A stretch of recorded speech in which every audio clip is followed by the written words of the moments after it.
And we're live. Welcome back, guys, to another video. A little bit late on this one. Was planning on doing this video quite a while ago. It's supposed to be like 2 days ago. I was supposed to do this.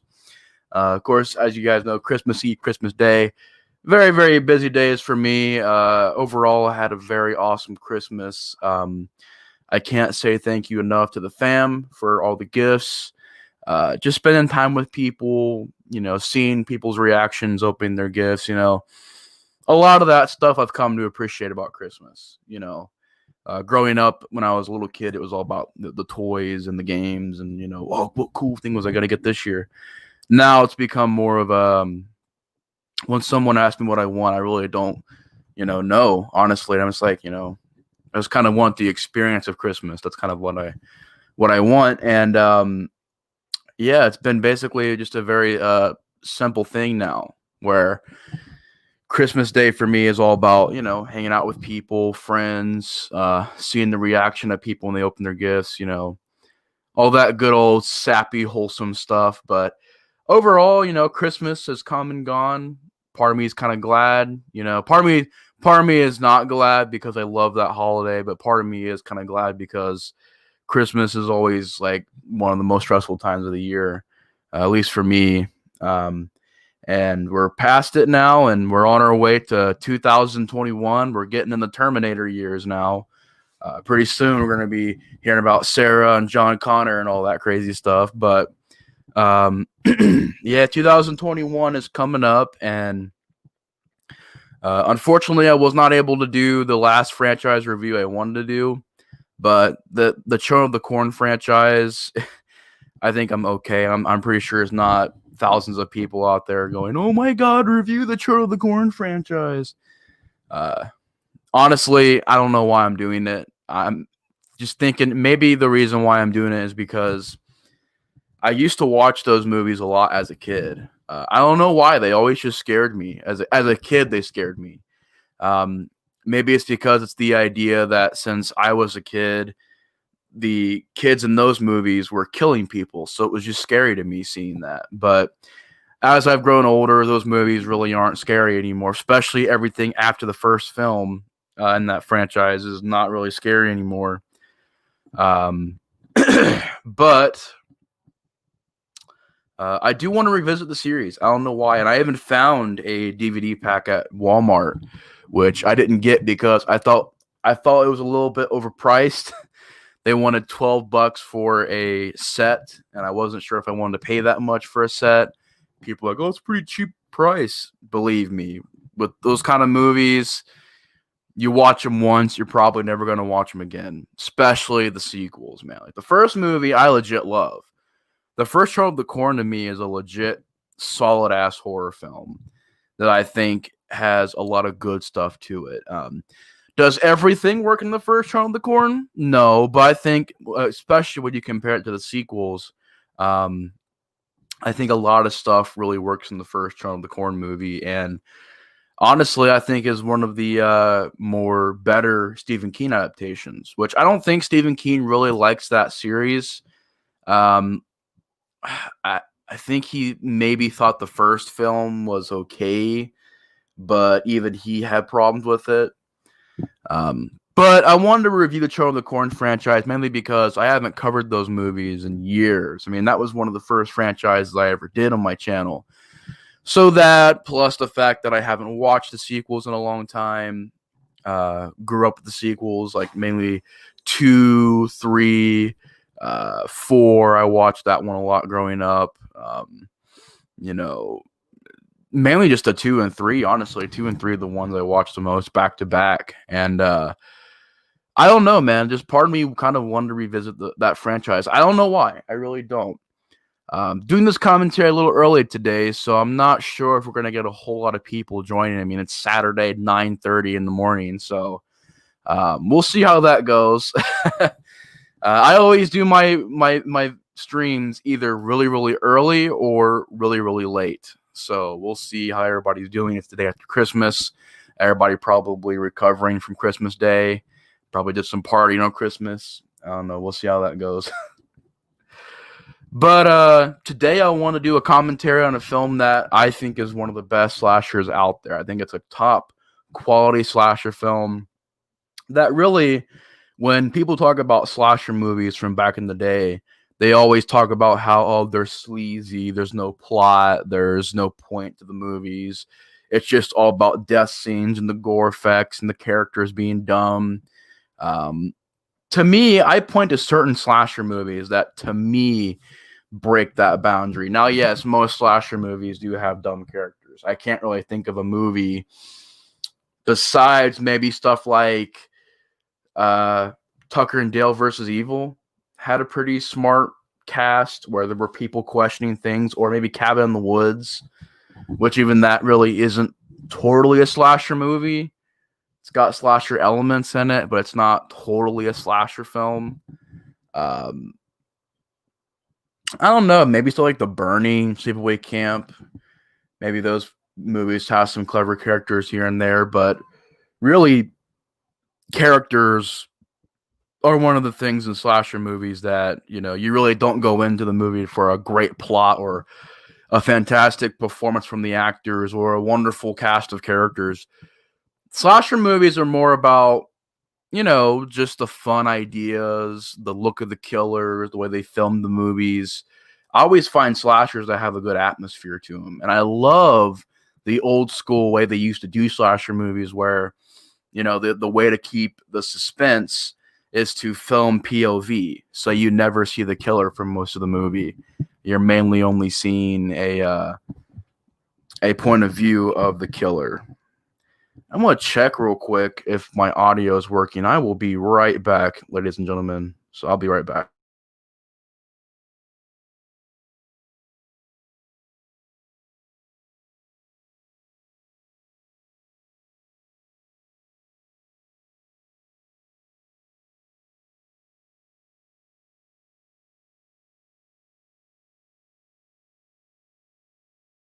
Okay, so my audio is working. I was just making sure it was. 'Cause I know I did a stream a long time ago where I spent like 30 minutes talking and there was no audio. But yeah, most slasher movies kind of go through the same motions.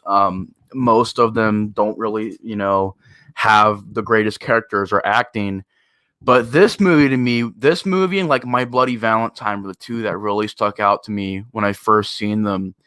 And there's others too. Like I really enjoy The Prowler, but I wouldn't say the acting is fantastic. I really enjoy The Burning, but I wouldn't say the characters are like, super smart or the acting's fantastic. But there have been a few slashers, like Maniac, I think really sticks out. This movie, for some reason, I want to say The Burning sticks out. The Prowler always stuck out to me. Pieces always stuck out to me. And I've seen a lot of slasher movies. Madman, I seen Madman for the first time. That was a really impressive film. But movies like this and Maniac, I think, and My Bloody Valentine really nail sticking out from other slasher movies. Number one, because of a very unique slasher. My Bloody Valentine had, you thought it was Harry Warden. Um, Ended up not being Harry Warden in that movie, which I won't give up the twist. Kind of did, kind of didn't. But that had a really cool design to the character, and it had a very unique looking character. So I always liked that movie's. Just also the idea, just the simple idea of having a love triangle. Yeah, it wasn't a very fleshed out thing, but different. Not a lot of slasher movies were doing that back then, and I thought it added some to the characters to where it made them stick out a little bit more. And I liked the leads in that movie. I mean, I thought they weren't bad leads at all, and I thought the characters were interesting. I liked the lore of the movie and the way it's filmed and the location of the movie. And with Maniac, I love Joe Spinell's performance in that movie. I think his performance is absolutely amazing in that film, and the look of that movie, the way it's filmed in the sleazy streets of New York, because I think it was New York. Just the grindhouse feel that movie has really sticks out to me, and how it's not just a generic slasher who's going around killing people. It's this really crazed guy who's completely lost his mind. And we'll get into this a little bit more in detail when we start the film. but I love the characters in this movie. Now, yeah, there are some generic characters that are dumb party people who just don't think about things and make smart decisions.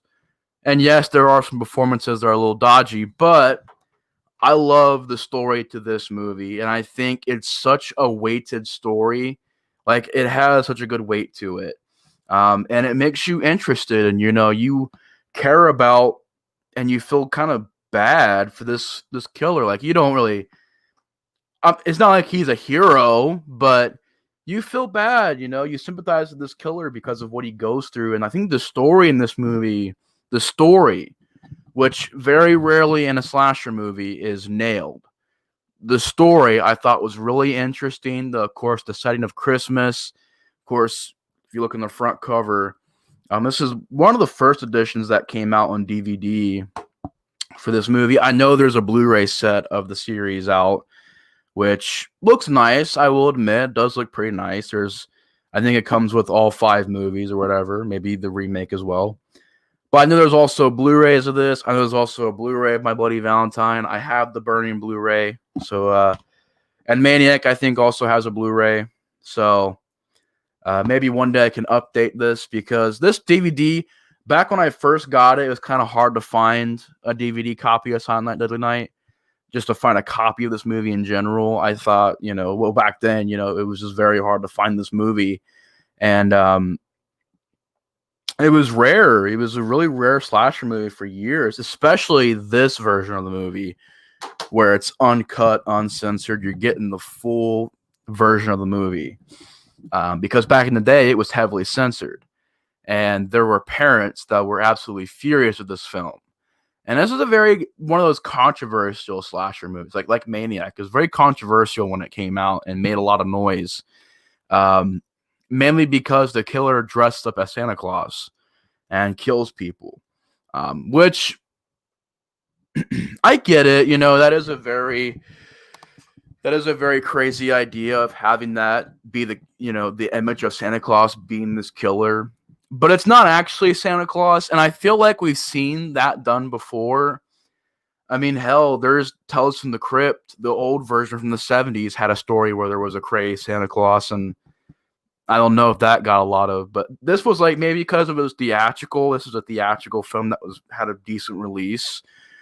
Maybe that's why, but again, I'm not too sure why, because it's been done before. I feel like I've seen a killer Santa Claus movie.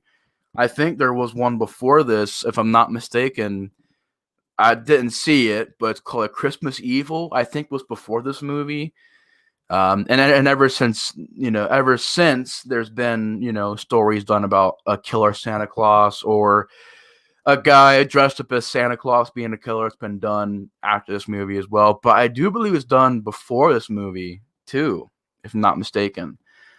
But like how back in the day, that was a very controversial thing, made a lot of noise back then, and parents were absolutely furious. So it was kind of hard to get a release for this movie afterwards. So that's always crazy to think about. It also, I think, has a good cast. I mean, you got Linnea Quigley in a small role in here. You've got Gilmer McCormick, Tony Nero, Robert Brian Wilson. I believe he plays the lead character, Billy. I thought he did a great job playing this character. His acting was on point. I think he deserves more credit for this role as Billy, because he really brings the emotion to the grown-up Billy. And also the kid actors bring a lot of emotion to it. And I just think the acting in general, not everybody, but just in general, this movie has some good performances in there. And the way it opens, I thought was always very shocking.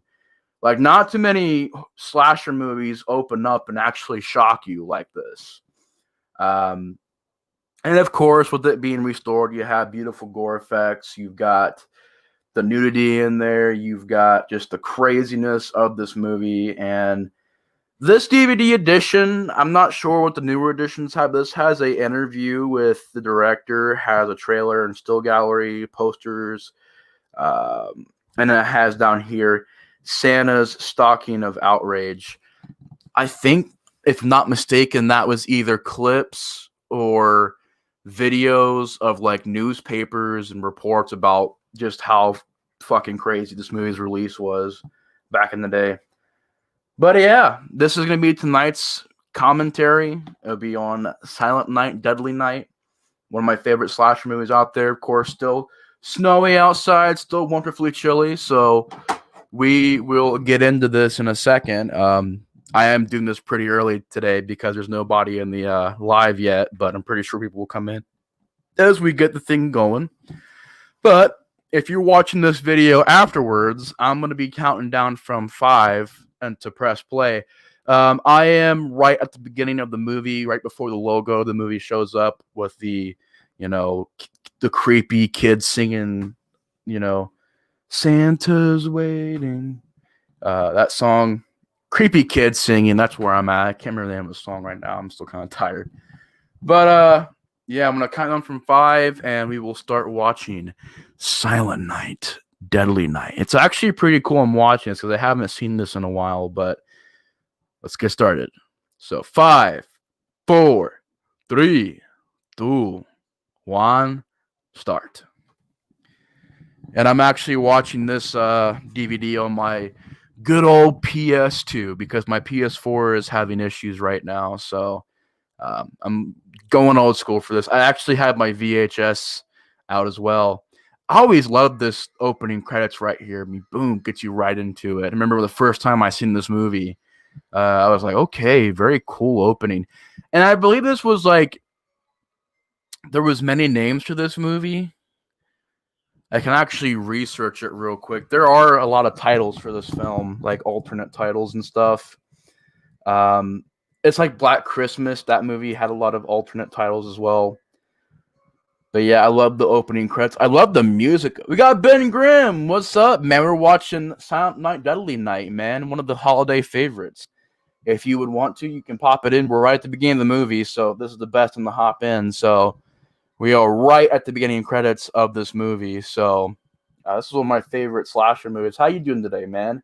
Happy late afterwards. Merry Christmas. Hope you're doing well, my guy. But I kind of want to check on the alternate titles real quick because I'm pretty sure there were a few. But yeah, I absolutely love the music to this movie, man. It's got great music. This opening song is just kind of creepy.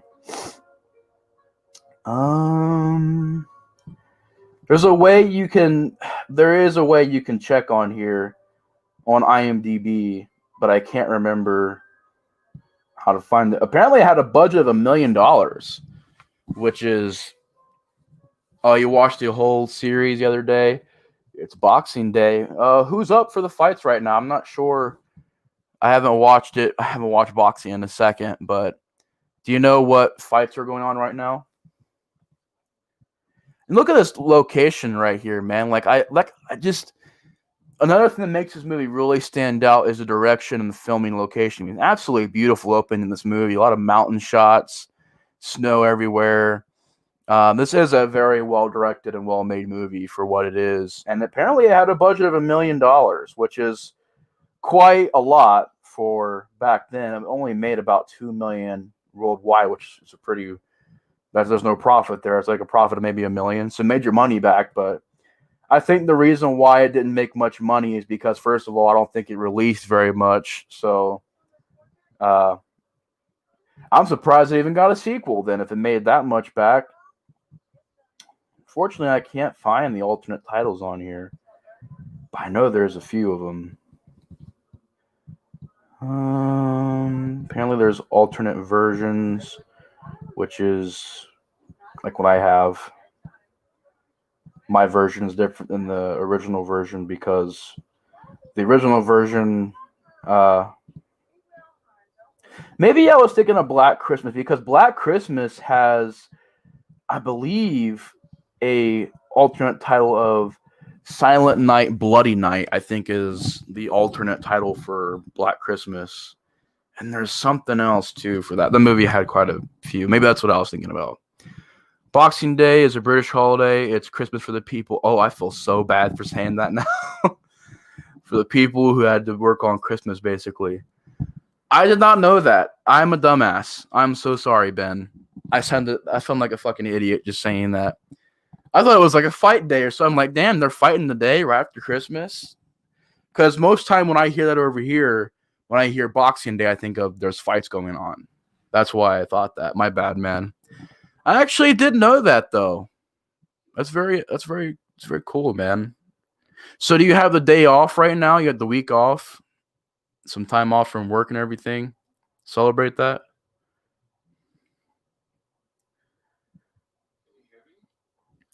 I always found this scene to be really creepy too because this old man just threw me off so much. I seen this movie for the first time about 3 or 4 years ago, and the whole movie just has this really crazy tone to it, and it'll go from really serious to bonkers nuts in just a split second. And this old man here always creeped me out. This delivery, people call him over the top. I think it's creepy, just the way it was done. Catatonic state he's in, and they walk away, and he just scares the shit out of this kid, and you know begins the many things that starts to traumatize this kid, Billy. Um, but yeah, very very solid opening to this movie. It's more of a shopping holiday.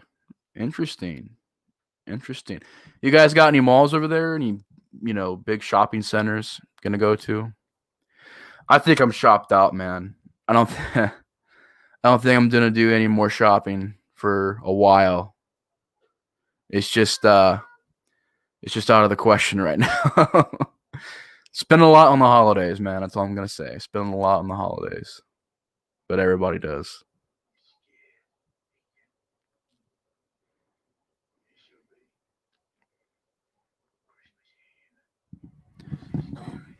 And again, I love this opening of this movie. It's just it really begins the story, and you're wondering where it's gonna go from here. And this kind of I like how this isn't just done out of no purpose. I like how it kind of leads into the later point of the movie where the grandfather is establishing this very bad view on Christmas. It's the worst damn day ever.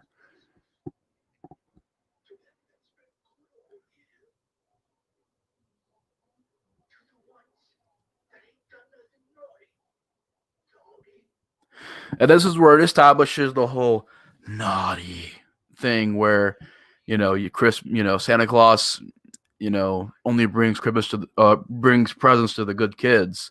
But if you're naughty, bad things happen. So it kind of establishes that psyche for later on in the movie where he goes crazy and begins to, wonder if people are being naughty or nice. And if you're being naughty, you die. So run for your life. See, people hate that. They hate that guy's acting. I think maybe it's a bit over the top, but I think it's done pretty well. Actually, if you guys can see this, I don't want to spill it everywhere. I don't know if it's possible for y'all to see that. Hey, there you go. A little bit of that blue soda pop in there. I got this Sour Patch Kids sour pop at the store. Let's try it out, man. It's pretty good. Pretty good.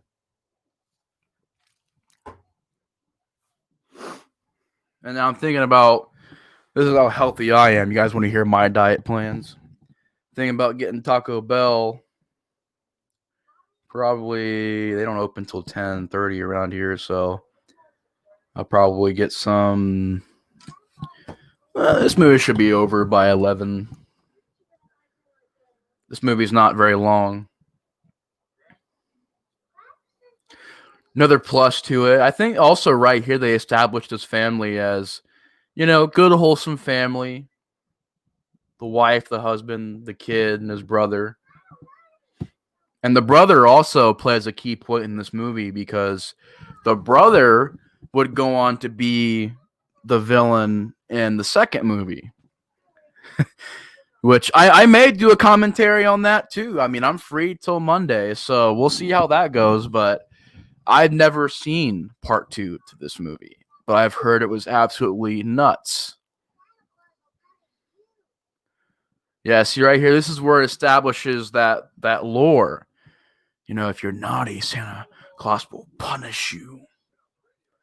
And then that leads on to when he gets crazy later on in the movie. So I like how that's done in the beginning of the movie to kind of establish that, so he doesn't just go crazy and you're wondering, okay, so then why is he killing people? Well, all these bad events play through to make him crazy and unhinged later on in the movie. Then we have a Santa Claus series gonna rob the store. Tried it, man. Bad move.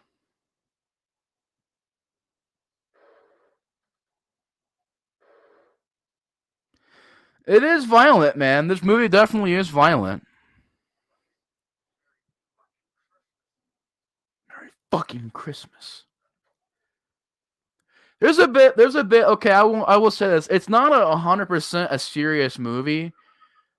It's like it has moments of levity, which is good because you don't want your movie to be 100% serious 100% of the time.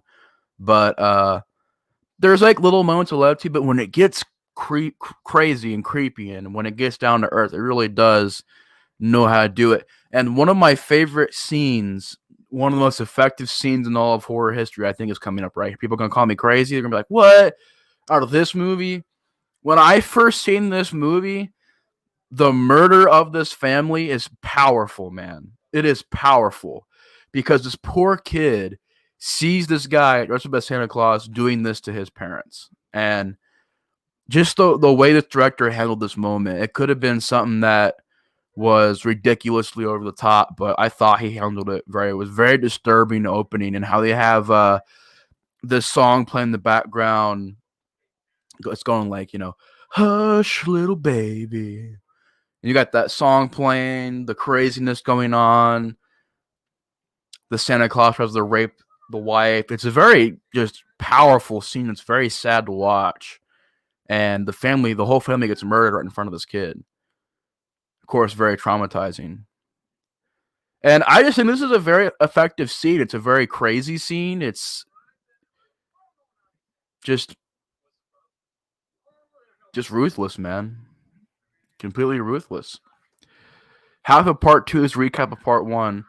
Yeah, I heard about that, which is why I am now debating whether I want to watch that movie or not, because if I'm going to watch this movie, I might as well. I already watched it again, so. Or should I say, if I watch this movie right now, I'm going to have to watch it again, because part 2 is mostly a recap.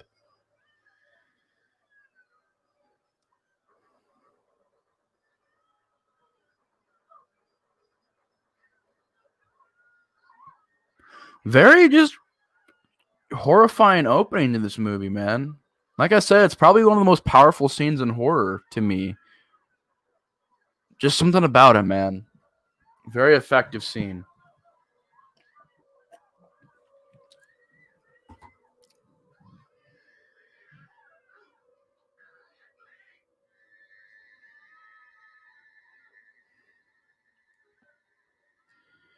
And they just murders these parents right in front of him. Him and his brother.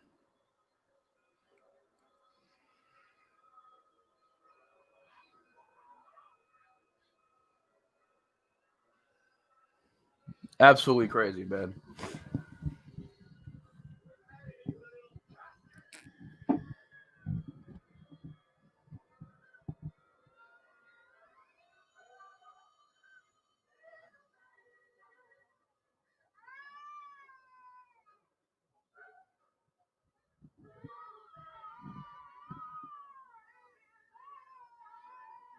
See, man, still freaking entranced in just how powerful this scene is, man. Still gets me. Just heart wrenching. And right now, this is the portion of the movie where we're seeing the formation of the different things that lead to him mentally cracking. And right now, he's in an orphanage. Mother Superior's there. Mother Superior, one of the greatest villains in all of horror history to me. Just absolutely hate this character. Hate her, man. She's always picking on Billy. She's always just beating these kids, man, and it's just horrible.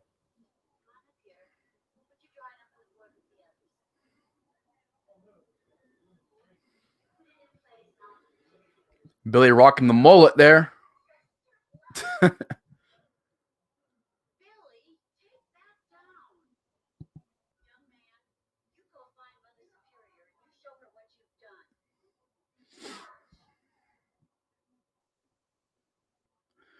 So Billy is drawing pictures of knives going into Santa Claus and like reindeer being killed and stuff. So these are signs, man. This is why I also love this movie. It's a very real, kind of realistic take on the serial killer because he's slowly being broken down throughout the movie. He's not completely psycho yet, but he's being exposed to all these things, and it's the abuse. Here soon is about to walk up on a couple having sex. He's being exposed to all these things that it's just a build up, a build up, a build up of him becoming crazy. So these little things like, people being rude, people having sex, people doing drugs, he views them as sins. He's going to kill these people because they do it. It's a build up to that. I think it's done very well in this movie.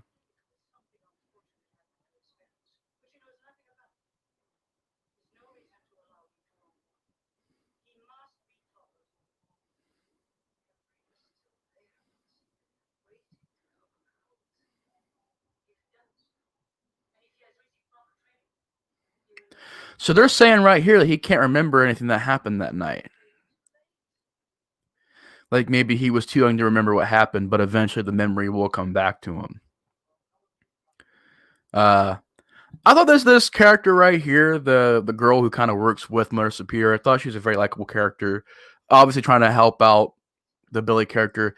Kind of wish she did a little bit more. She kind of stands by a lot in this movie, which I get it. Mother Superior is her boss technically, but like she kind of stands by in this movie and lets some of the stuff happen. But at the same time, you do feel bad for this character because she does try to help out the character of Billy. I think she even gets him a job and everything. So, and this is still the point in the movie where we're seeing a slow degrade of Billy's mindset, slowly just scene by scene getting broken down to the point to where he's being beaten. He's seen horrible things and he's isolating himself.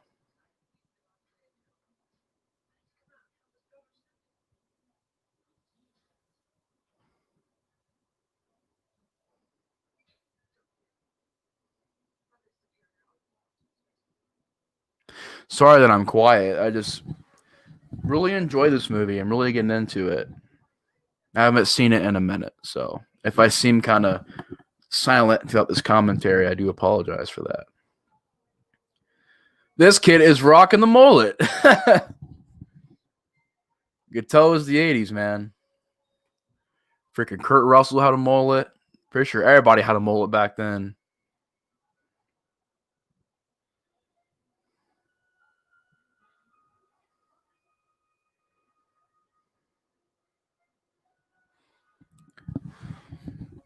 About to walk in on some people doing the naughty. And then they get beat by Mother Superior. And then he gets beat. So I was like, when I first seen this, I was like, what the fuck? She beat him because he's seen evil? Must see no evil. I was like, what the hell? But she freaking comes in the room and just starts beating everybody. Sinners!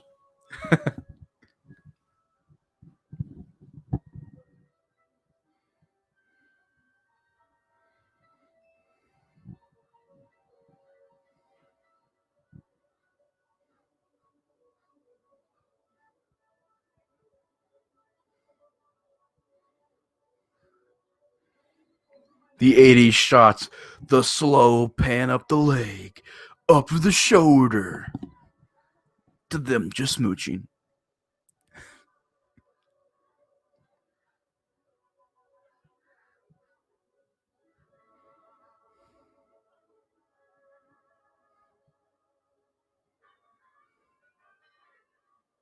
Uh-oh.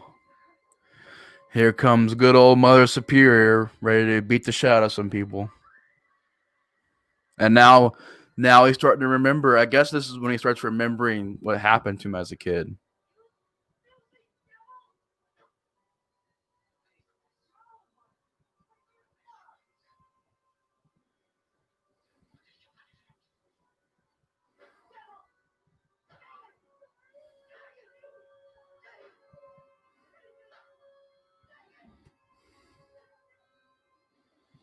I also think that Mother Superior also plays a really big role in making him crazy because, you know, she's always talking about punishment and she's always beating people and just the abuse not only physically but mentally that she brings to the character, I think, is what really helps with his meltdown.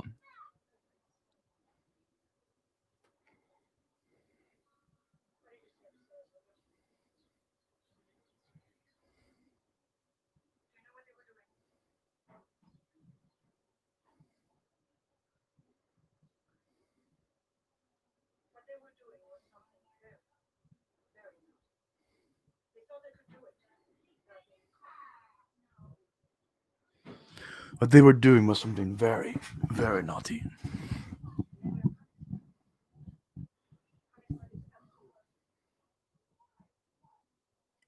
They must be punished.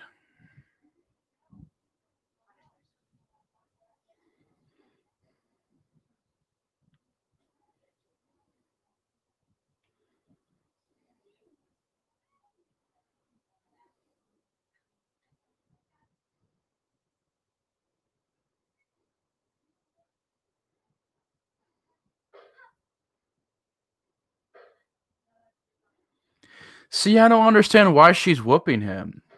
Like, because of the whole see no evil thing.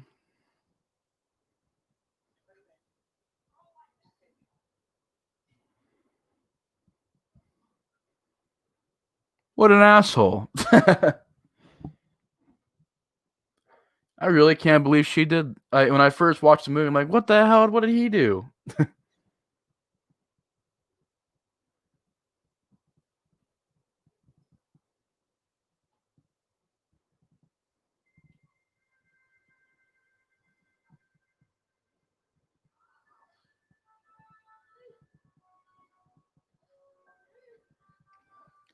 But yeah, like I always thought this movie really had a good story to it. I think that's what really separates it from other slasher movies is that most slasher movies right now would be focusing on the dumb teens partying, doing drugs, um, all the typical slasher stuff. And instead of doing that, it focuses on the killer and him growing up and establishing the lore, the build up to him becoming crazy. Because most slasher movies, the killer is already crazy, and they don't ever build the characters. So,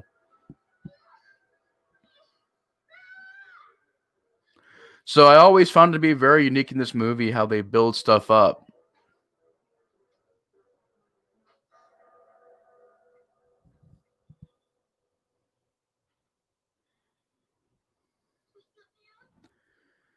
And this is just terrible. She just tied him to the bed, man.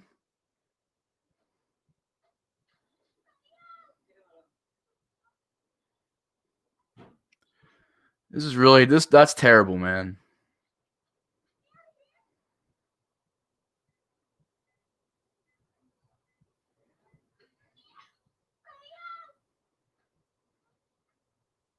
And see right here, that's the one thing I noticed about this character. She wants to help him, but she doesn't. And there's a lot of times where she could have helped him. So maybe could she have stopped what happened later on in the movie? Could she have played a factor in making sure that that didn't happen?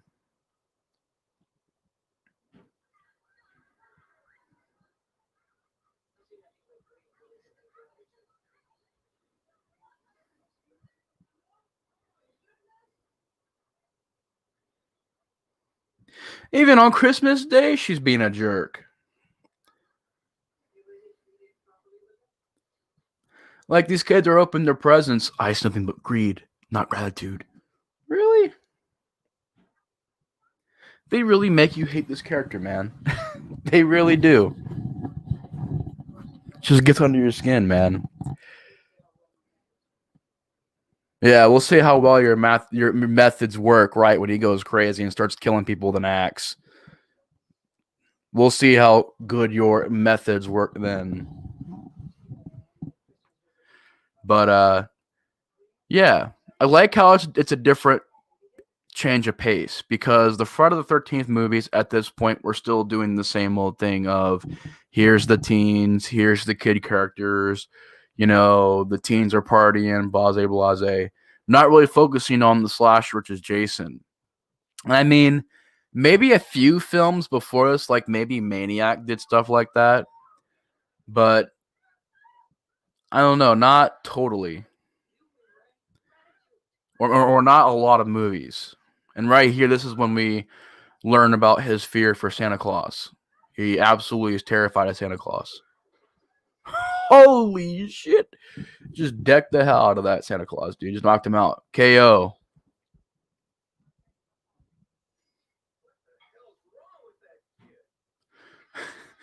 What the hell's wrong with that kid?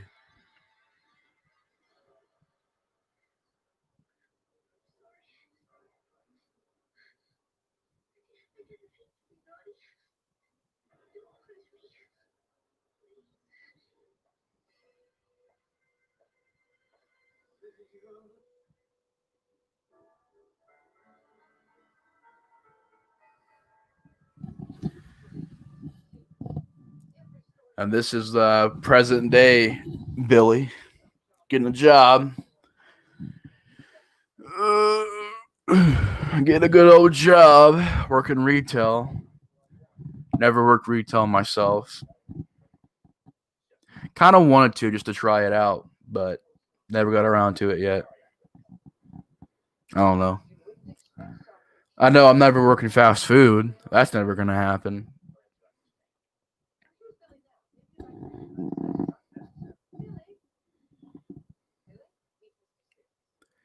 And like right here, she does help him get a job. And even right here, you can tell there's something off about this dude. Just the first look he has, you can tell there's something weird going on there.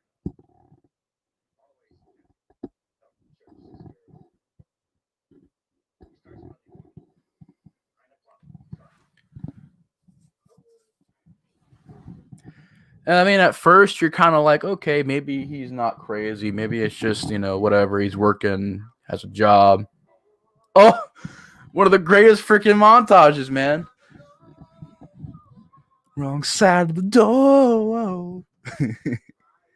I love this montage. It's so cheesy but good. I love it. Even the boss is like looking out, going, it's so 80s, man. Then they got a Joe Pesci lookalike here. Looks just like Joe Pesci. Maybe it is Joe Pesci. On the wrong side of the door.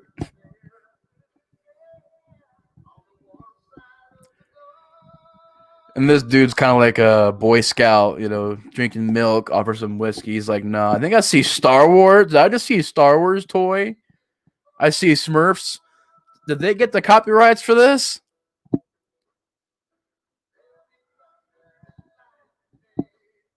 Yeah, Jabba the Hutt toy right there. Man, look at that Jabba the Hutt toy. Oh my god.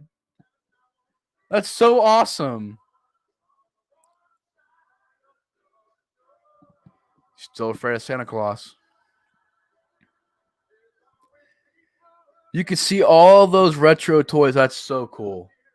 I don't know if they got in trouble for that or not, but you could see Star Wars toys plain as day right behind them.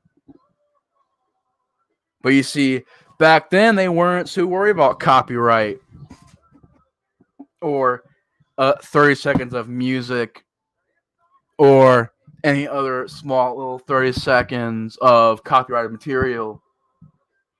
Unlike other things, they know who I'm talking to. I'm just joking. Alice Super. What's up, man? The guy that works in the store with Billy. He looks like Joe Pesci, a young Joe Pesci. Is Billy gonna get himself a girl? He gonna get himself a girl, my boy Billy. He even talks like Joe Pesci. What the fuck you doing down there?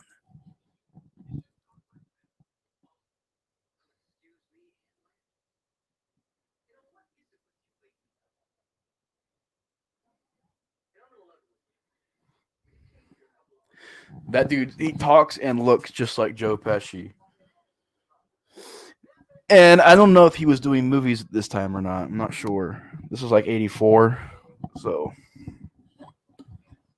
I'm not sure if he was doing any movies.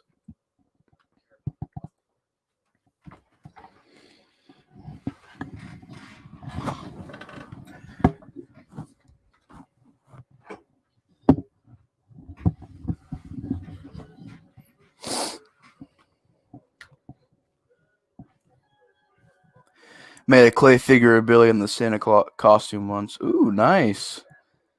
Yeah, it is, man. It's one of my favorite slashers. I was just discussing earlier how I really love the fact that the story isn't as cliche as other slasher films. Very, very fun movie, but also at times very seriously well done. Like legitimately well done.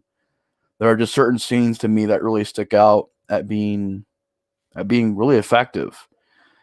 But look, Alskin, I could see Star Wars figures right there. I see Smurf, Star Wars. I see a Stomper toy, which I don't even know what that is.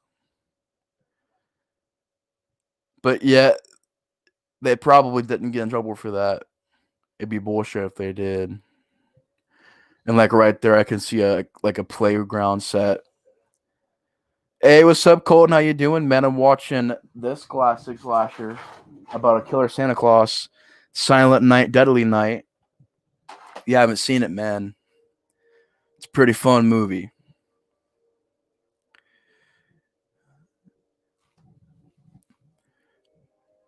Here we got Billy fantasizing about picking up that girl at the store. My boy Billy's all grown up.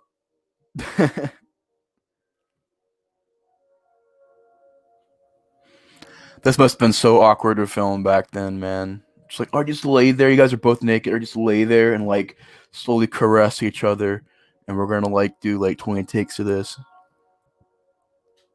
They're not doing anything. They're just making out, but still, it'd be awkward as hell. Or maybe not. Oh shit! Someone just got stabbed and eviscerated. I think Billy's losing it, guys.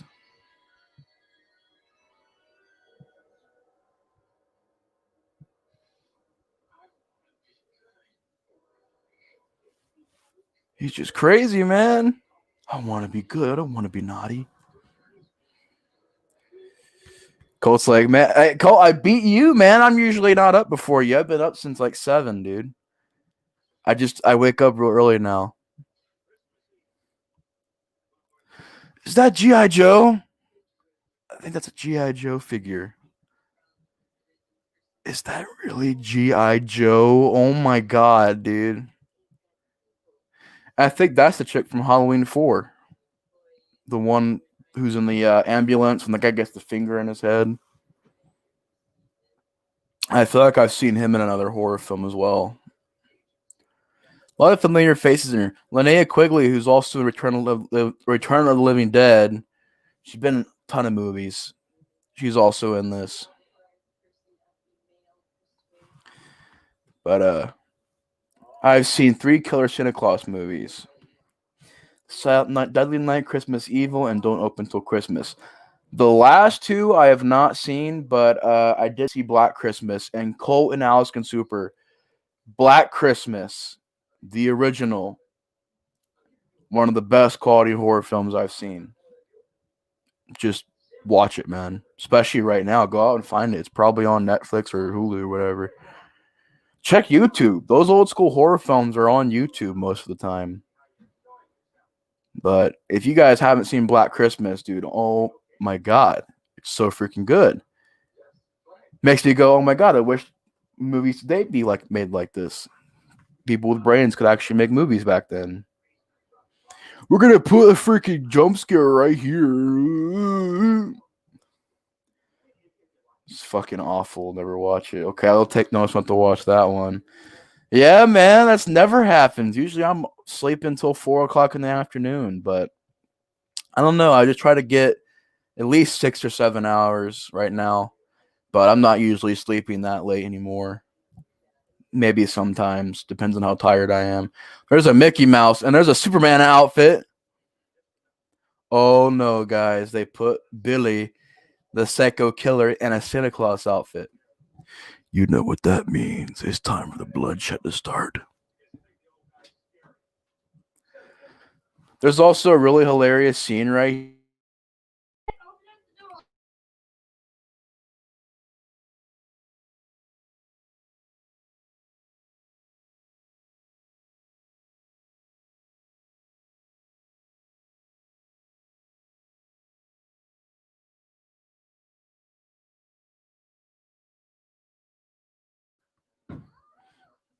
Here's a really hilarious scene. He's like, just need you. He's like the worst Santa Claus you could ever have at a mall. He's like, just be good, just sit there. I don't know what to do. Like, what the hell? He's like scaring the crap out of her. He's like, Santa Claus will punish you if you're not good.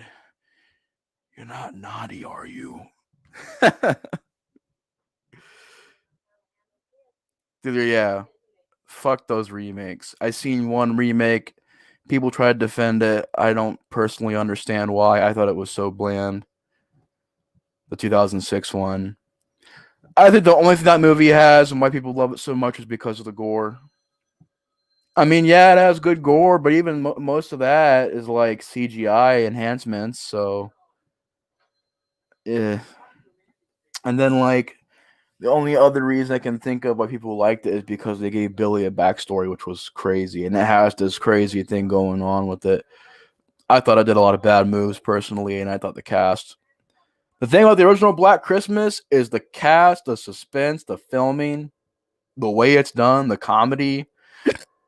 I wouldn't really say comedy, but more of just the humor of it. The humor they put in the movie, I thought was just more clever. I can't stand that remake, and then the other remake I don't want to watch because it looks even worse. Which I don't know how the hell they pulled that off.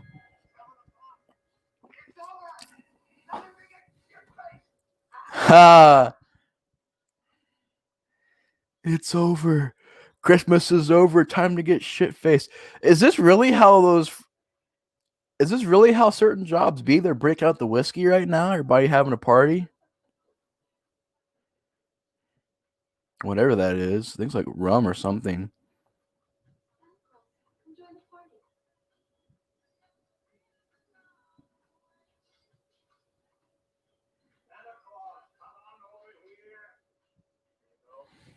Santa Claus gonna get shit faced.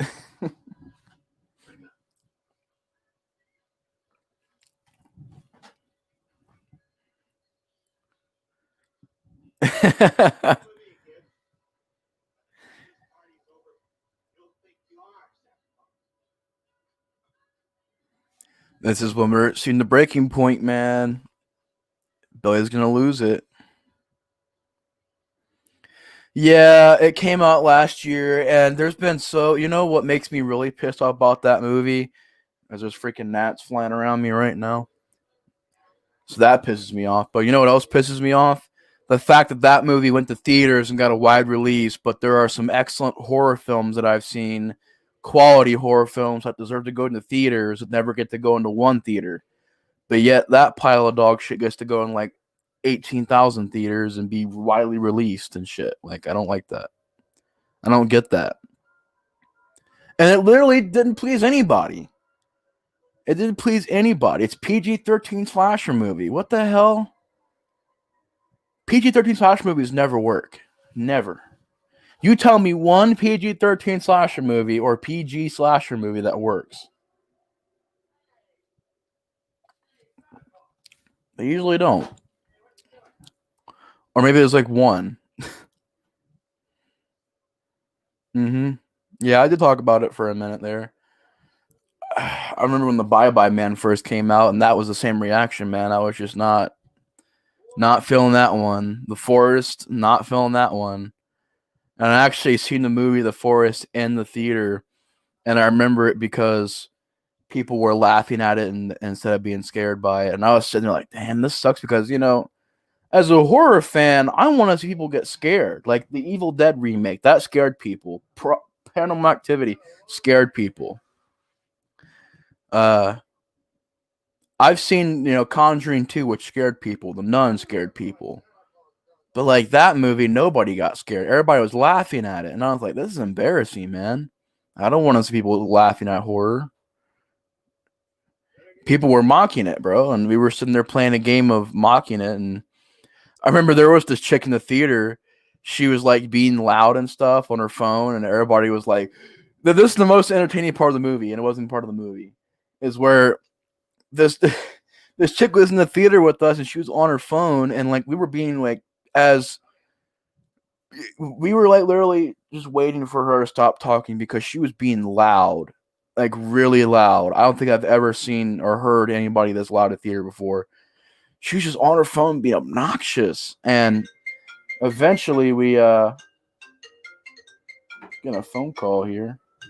One sec, y'all. The horror boy line is ringing.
That, gentlemen, was my grandparents, and they're on the way here right now. So I will stretch. I will have to end this commentary a little early, unfortunately.